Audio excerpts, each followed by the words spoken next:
It's Sandy Parker, and welcome to Crafting for Almost Everyone. Today we're going to be trying out a couple new Arteza products. One will be the Watercolor Pencils, and it's their set of 72 Expert watercolor pencils, and we're going to be doing some highlighting with their glitter gel pens. I hope you'll stay tuned. So this is the set of glitter gel pens we're going to be trying out. And here are our watercolor pencils. There's 72 of them. They're beautiful colors. Hopefully they'll work as pretty as they look. And then the stamp set I use is this Chameleon stamp set, and it's from a stamp set, oh hold on, I lost the name of it here. It's from Pink Ink Designs called Chameleon. It's the letter P1041 in case you're looking for it. And you can find that online. I think, it's been a while since I bought it, and I think I might have gotten it at Top Flight Stamp, but you know me, I don't know for sure.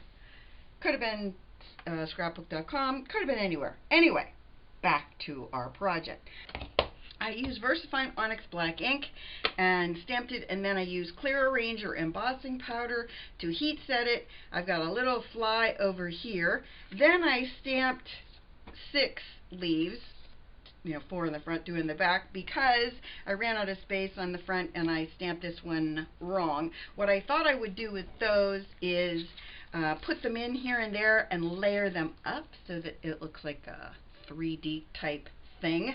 And I also thought it would be fun to use my watercolors on the leaves first so we could see how well they work with, everything I'm doing.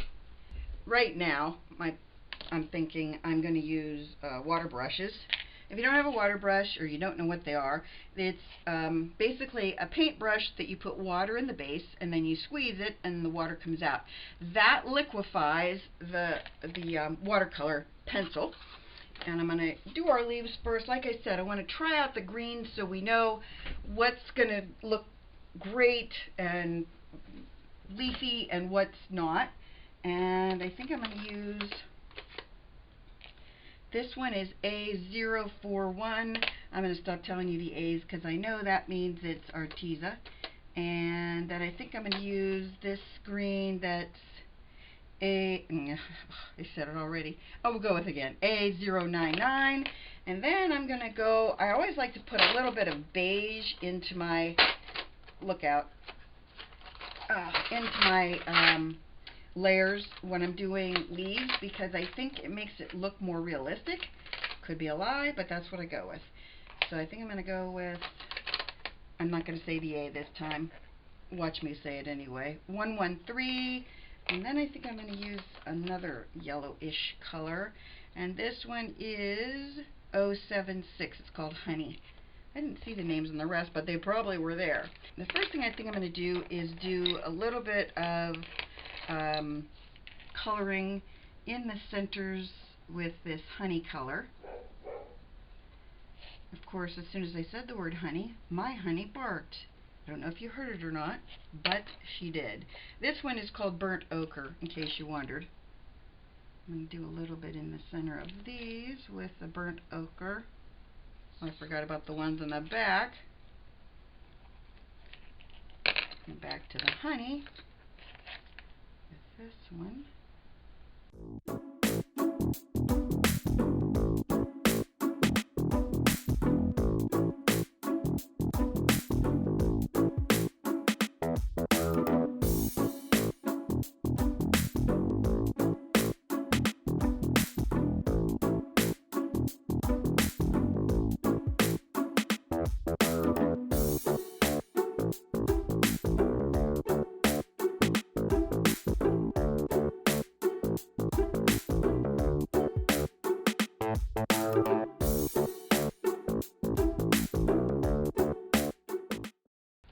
Right, we'll wait for those to dry, and then we'll go on to our big boy here. I'm going to use a little bit of gray. I don't know what the deal is with that it only has one wing that looks like this, but I looked at the stamp twice, and I guess this is supposed to be the other half of it. I don't know. Anyway. Oh, and you're going to want to squeeze out the green wipe it on either paper or on a cloth to get that green out, because you don't want to end up having green in your fly that shouldn't be green. It should be a grayish color. I think the next thing we're going to do is the leaves that are around our chameleon. And if you've never done this before, I think you'll really enjoy it. Here's what I think so far about these pencils. I'm very, very picky about watercolor pencils because when I use them, they some of them are kind of dry and hard for me to use, because I can't kind of get any pigment down without my wrist and my arms starting to hurt. So I am really picky because of that. And so with that being said, these are one of the only ones that I've used that I don't notice a big problem with. They're nice and smooth. The application is nice and smooth. I don't feel any kind of tugging when I'm using it on the paper. Just saying, so far, really liking them.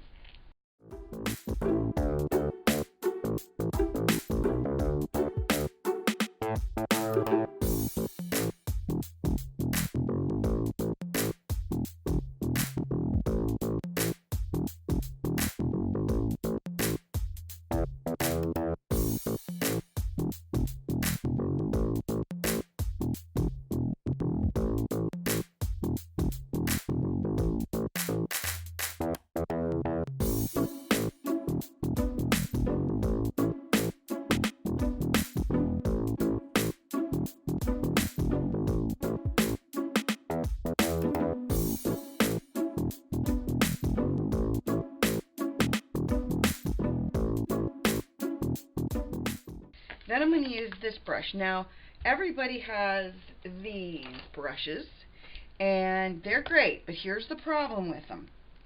Hold on, can you see it from this angle? Can you see this? Now look at this. I can't do the same thing. I personally like this handle better. I got it from AliExpress, and I have to be honest, of the ones that I have, and I bought a big set of these black handled ones, I don't like them as much as I like these. The fact is, I don't know if you can see that. See how I'm pushing on this and getting the ink on there? So much easier than this one, and I would do that one, but then I'd have two with blue, and I don't really do two with blue. So I'm going to try and just blend a little of this up and around in my background. See if I can do some on the edge. And now remember, if you don't like it all this blue, and especially on anything that you've done embossing on, which is what I've done on these words, you just take a little rag and you wipe across it, and the letters should show back up, and so should my bug.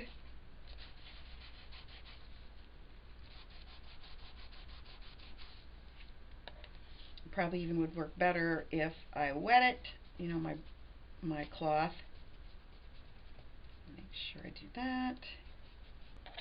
And remember, because we're doing this blending and there's this blue background, we can take the blue right over our chameleon, because he should be blending in with his background, right? Because he's a chameleon. So I'm going to rub my blue all over the areas that are closest to the blue area below him and above him. So we're going to make sure that he's got the blended blue look to him. And then below him, I'm going to put, trying to get my blue pretty even if I can. Then down in here, I think I'm going to go with a lighter green color. I'm going to use Twisted Citron. This was broken china, in case I didn't tell you that. And what you do with your brush is you're just going to rub it on a cloth. I use baby bibs. If you don't know my story, I put baby bibs that are used, that I bought at garage sales or thrift stores, and I wrap them around the arm of my chair, and I just attach them there, and then I always have something in place that I can rub something dirty on, and then when they get too dirty, I wash them in the washing machine, and I'm done. That's it. And this should be clean enough that I can go into the Twisted Citron with. And I'm going to go across the bottom, hopefully, with this. Don't forget that some of these leaves I'm going to be going over, or not going over, I'm going to be attaching a second layer to them. So some of them will not be super whatever color they end up being because of the blue and green I'm putting on top of them. They're going to be colored with whatever I end up putting over them. Okay, then we're going to get some foam pieces, and I'm just going to see, I guess I'll have to cut these because they're kind of wide. For instance, this one.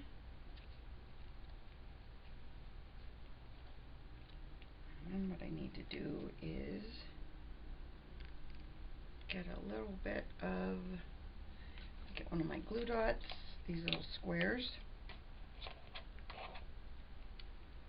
Take one of those off. Get a little fuzz on the bottom of my scissors. Cut that off. And then I'm going to pick up my leaf and put the glue dot right at the very bottom. And then I'm going to just hold it all in place. I got a little glitter that I don't want. I'm going to take my wet glue and glue the very bottom of my stem. And I'm going to put this one right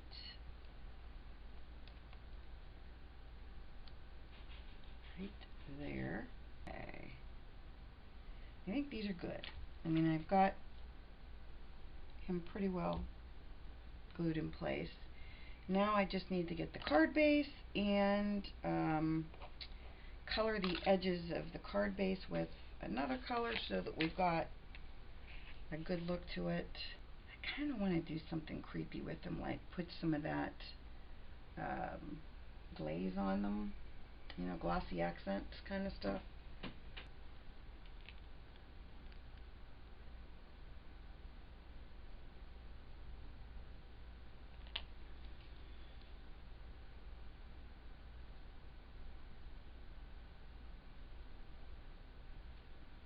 Okay, I'm going to use a set from Tailored Expressions, and it's called Dream Big. It's a really big set, and it's just for graduations, and boy, have I used this a lot. I never thought I would, but boy, oh boy, it's one of those sets that's really come in handy. I'm going to use a craft card base that looks like this, and it's a 5x7 base, and I'm going to stamp this circle in the middle that says, like, hats off to you, blah blah blah, something. I have to make sure I put it in the right way. I think it goes like that. And when you have a stamp that has an indentation like this, you really have to be careful because it's not so raised around the outer edge that you won't get ink in the inside. So when you ink it, it's best if you kind of lean your ink pad away from the center, making sure you do get all the things you want to ink, like that. And I'm going to push it down as hard as I can and hope for the best, because sometimes I don't do well when I'm doing something without my MISTI, and then it's really light, and then I cry a little bit. much as I can. Good enough. I didn't realize the camera cut out as usual, and so what I'm going to do now is I've stamped in and done my embossing, and now I thought I would use the glitter gel pens, and hopefully, look how the black did nice on my hand, hopefully I'll be able to go into my letters for the class and make them glittery. And I used a Sharpie to make the black originally, but the Sharpie was way too wide for these little letters, so the gel pen is the perfect width for it. The eyeball, again, isn't dry, as you know, but what I thought I would do is play with some greens and some yellows on the chameleon, and then, oh, I get that black back out and play with my fly. So I thought, this is the green one. I always like to play with them on my finger to get them started. Sometimes it just takes a little bit of warmth from your hand to do it, just saying. And I thought what I would do is just kind of go into some of these shaded areas.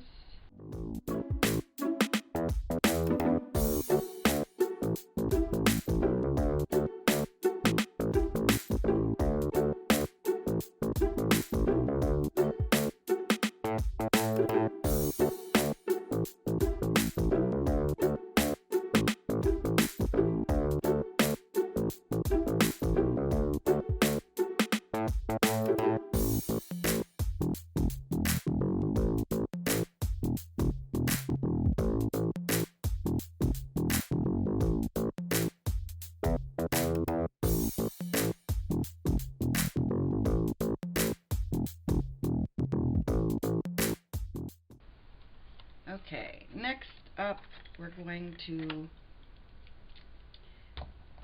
stamp the back of the envelope, and I wanted to show you this not because I thought you never saw anybody stamp the back of an envelope before, but I'm using this very long strip of graduation caps, and I figured many of you probably would not have a stamp, or no, not a stamp, an acrylic block that would work for this.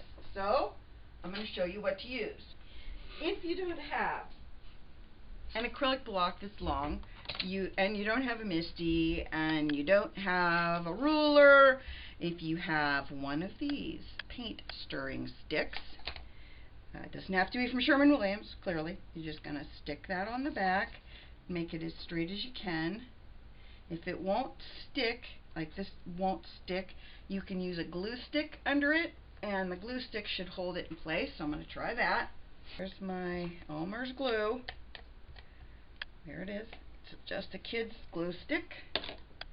We're gonna stick it right on this, as straight as we can get it. Well, there's some kind of fuzz sticking on it. And then you're gonna ink it up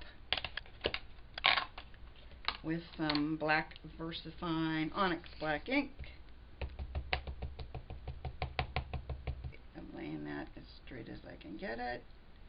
And then I'm just going to hold her down, pushing down on the whole thing. I'm going to hold it in place. You want to give it time for that ink to transfer. Okay. Oh, look how pretty. Pretty as a picture. So now that's all you have to do, and you've made your envelope nice and cute. You can do more to the front, but I'm just going to make that as my whole picture.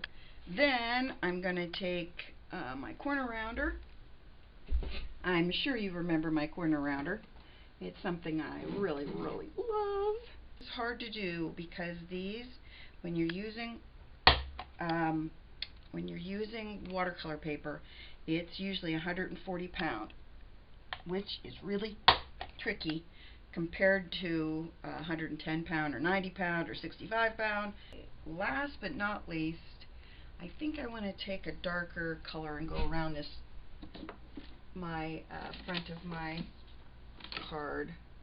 We're just doing the edges. I just like a little bit of color everywhere I go.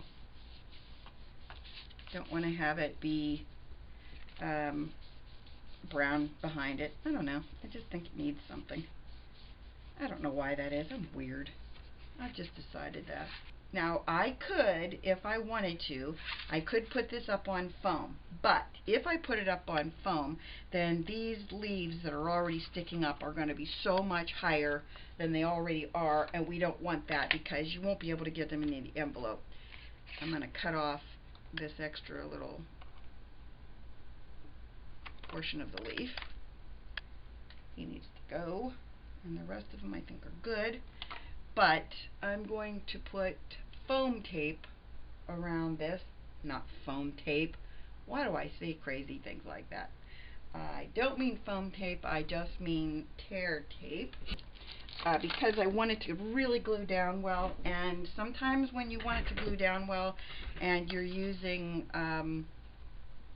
distress oxides, sometimes they don't want to play along. I'm just going to put